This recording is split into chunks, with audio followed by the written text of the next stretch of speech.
バスケは酸素。どうもバンバです。ジェームス・ハーデンがヒューストン・ロケッツを抜けてネッツに行って以降、やっぱりどうしてもロケッツの話題が最近はきっかり減りましたよね。ですが皆さん、ヒューストンに実は今ハーデンの赤ちゃんが生まれてることはご存知でしょうか。そのプレースタイルがハーデンにそっくりということで、ベイビーハーデンと呼ばれているケビン・ポーター・ジュニアが50得点11アシストを記録し、 NBA 史上最年少で50得点10アシスト以上を達成した選手となりました。片鱗は見せていました。しかし50得点を取ってしまった以上、もはやベイビーハーデンでは済まされないんじゃないでしょうか。この男は、彼がこれからどれぐらいのプレイヤーに化けていくかっていうのは本当に予想するの楽しいと思いますよ。今日はポーターがこれまである理由から大切につけていた背番号4番にちなんで4000ライクスを視聴者の皆さんと一緒に目指したいと思います。では、2000年5月4日、ケビン・ポーター・ジュニアはワシントン州のシアトルに生まれました。彼の父親であるケビン・ポーター・シニアは男の子を授かることが夢であったそうで、ポーターが生まれた時には喜びのあまり走り回っていたそうです。ポーターが4歳の頃にはすでにバスケットボールを触らせ、一番近くから成長を見守ってくれた彼の父親はポーターにとってかけがえのない存在でした。しかしポーターがまだ4歳の頃、彼の父はバーで起こった乱闘を止めようとしたところを撃たれ、帰らぬ人となってしまいました。この悲劇をポーターの母はどう伝えればよいのか分からず、お父さんはもう戻ってこないとだけ伝え、幼い彼に真実を伝えることはしませんでした。後年、ポーターは父の死を知ることとなりますが、父親と過ごした4年間を忘れないために背番号4番をつけてプレーすることを、そして自分は父の息子であるというジュニアの2文字を大切にユニフォームに刻み、これからプレーしていくことを決めました。少年時代、ポーターは練習のために多くの時間をネイト・ロビンソンやブランドン・ロイ、そしてジャマール・クロフォードなどが立ち上げた地元シアトルの体育館で過ごしました。とりわけクロフォードは彼の父親のケビン・ポーターとは高校の頃の友人であり、その名前からすぐに彼の息子だと気づくと、オフコートでは危険なことからポーターを遠ざけ、コート上では彼に自分の持っているスキル、とりわけハンドリングを徹底的に叩き込みました。ポーター・ジュニアの独特なドリブルのリズムはハーデンに例えられていますが、その原点にはハンドリングの神様であるクロフォードの影響があったそうです。クロフォードはポーターにとっては父親のような存在であり、行く当てがなかったポーターは青年時代の多くをここで過ごしました。ポーターの父親は以前、地元のレーニアビーチ高校でプレーしていた頃、当時の彼のヘッドコーチであったマイク・ベシアにいつか自分の息子をコーチしてほしいと頼んでいたことがありました。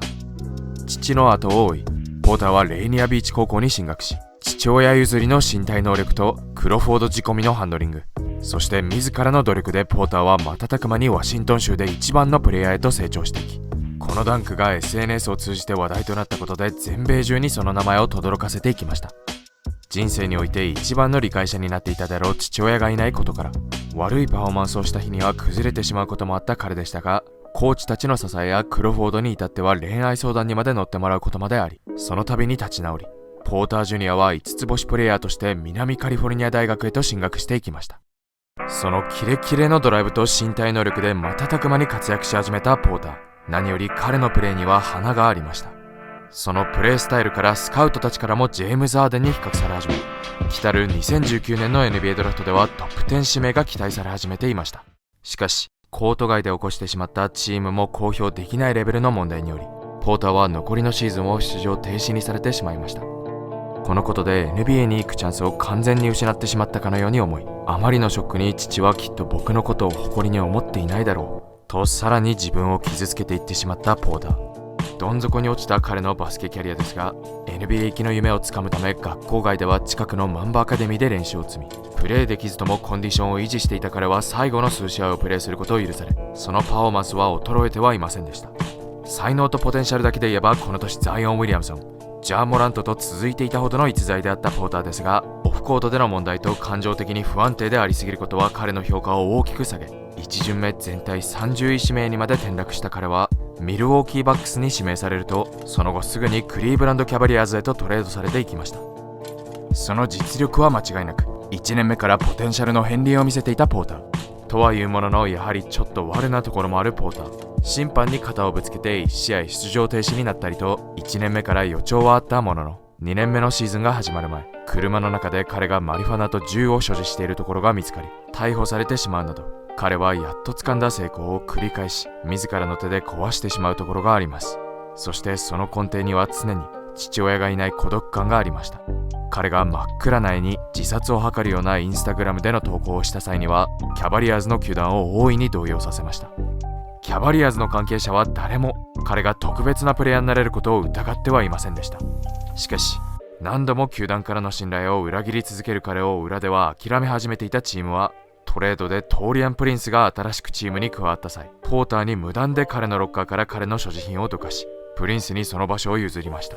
気づけば自分のロッカーがなくなっていたことに彼は屈辱的な思いをし、このことに関してはあまりにもポーターがかわいそうだという反応が多く寄せられていましたが、怒って食べ物を他の人にまで投げつけたり、しまいにはキャバリアーズの GM とも口論したりと、もはや手がつけられなくなってしまったポーターをキャバリアーズはトレードするしかありませんでした。2巡目指名権1つと引き換えにシーズン中彼はヒューストンロケッツへとトレードされ、即座に G リーグのリオグランデバレーバイパーズへと送られました。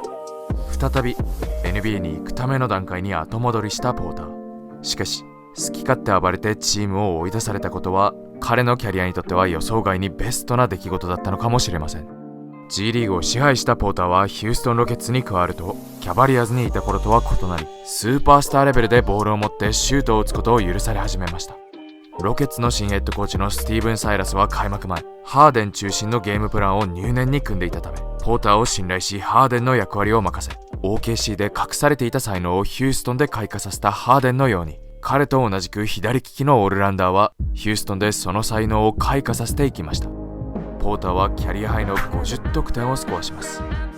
試合を通してリーグ屈指のディフェンダーであるドリュー・ホリデーに守られながら、ポーターはユーロステップやステップバックなどで得点を重ね、